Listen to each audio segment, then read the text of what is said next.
السلام عليكم. الفيديو ده رقم 1. هنعمل حوالي 4-5 فيديوهات للفرق ما بين بولونيا عربي واي بولونيا تاني، عشان ناس كتير جدا اعلق انا في ارض طينيه وليه كاتب لي لا تصلح في الارض الطينيه على الفيديو اللي انا متصور فيه في ارض طينيه طول 3 متر ونص، عمر 2 نمو بعد اختيار العود او انتخاب العود. مش عارف ازاي بقى هو يعلق على الفيديو ده. فيا جماعه انا بتكلم عن بولونيا عربي اللي طولت وجابت الطرنك ده وجابت الحجم ده في الارض الطينيه دي، والزرع مزروع عادي خالص. الباذنجان اهو مزروع عادي خالص. كنا الفيديو اللي فاتت كانت لسه شاتله وكان الراجل لسه ما زرعش. ده بولونيا عربي ويفرق. البولونيا 64 صنف، فبولونيا عربي اللي انا ما بصورش غير في وسطيها هي اللي بيحصل فيها اللي انا بقوله. فلو انت خدت مني المعلومه ورحت اشتريت بولونيا من اي حد تاني انت غلطان.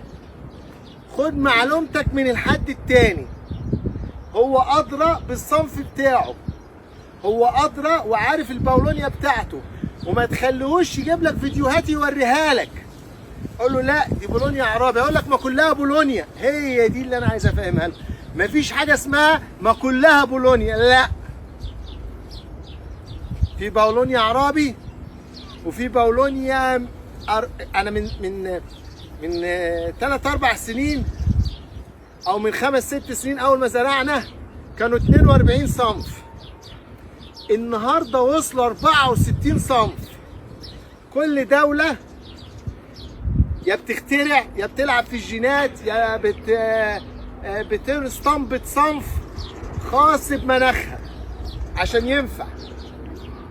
احنا ربنا كرمنا واعترنا في صنف هو الاصلي وهو الاساس وهو ويصلح في الحر. وعرفنا ازاي او شروط الارض اللي يتزرع فيها، نكتبها على دراسه الجدوى على الواتس. وعرفنا ازاي يتزرع.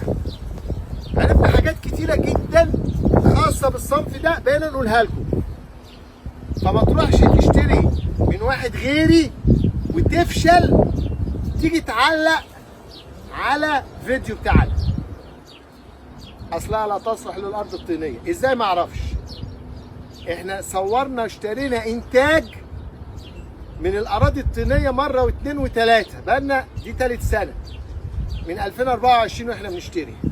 نيجي نصور في اراضي صحراويه زي ما هنصور الشهر الجاي ان شاء الله، يقول لك لا دي لا تصلح في الاراضي الصحراويه. على الفيديو اللي احنا مصورين فيه في ارض صحراويه. ازاي؟ ما اعرفش. وبعدين اصل انا اشتريت وما نفعتش، اشتريت انت اللي فشلت مش هي اللي فشلت. انت اللي اشتريت غلط. انا بس اللي عايزه تفهمه من الفيديو ده، اشتريت بولونيا من فلان تتابع مع فلان.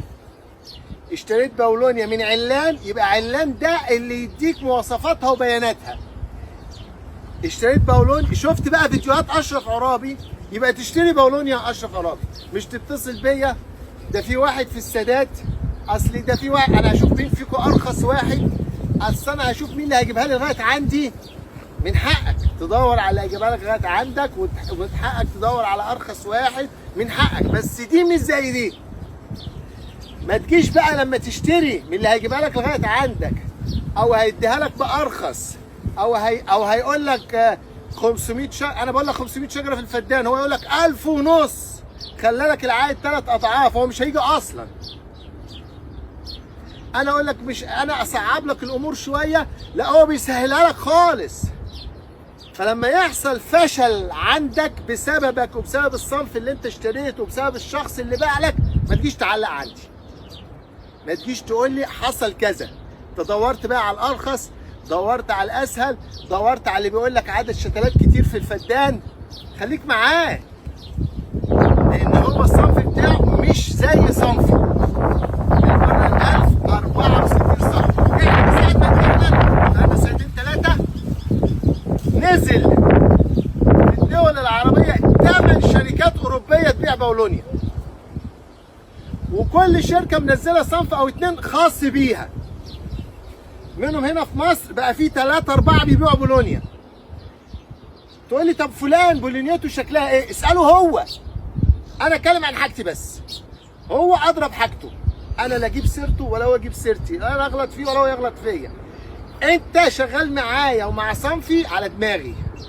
عايز تشتغل معاه وعلى صنفه على دماغي. بس ما تدخلش الاتنين في بعض.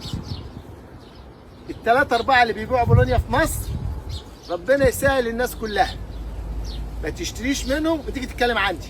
ما تشتريش منهم وتيجي تقول لي حصل ووصل. بس ده المطلوب. تشتري مني تحاسبني. انا على الوقت طبعا بعد نجاح ربنا، بعد اراده ربنا في النجاح.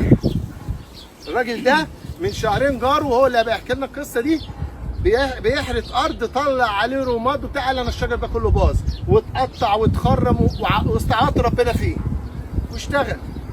دي بتاعت ربنا الحمد لله، لان شجره متحمله وشجره قويه والراجل خادمها او بمعنى صح خادم ارضه بس في الاخر دي اراده ربنا.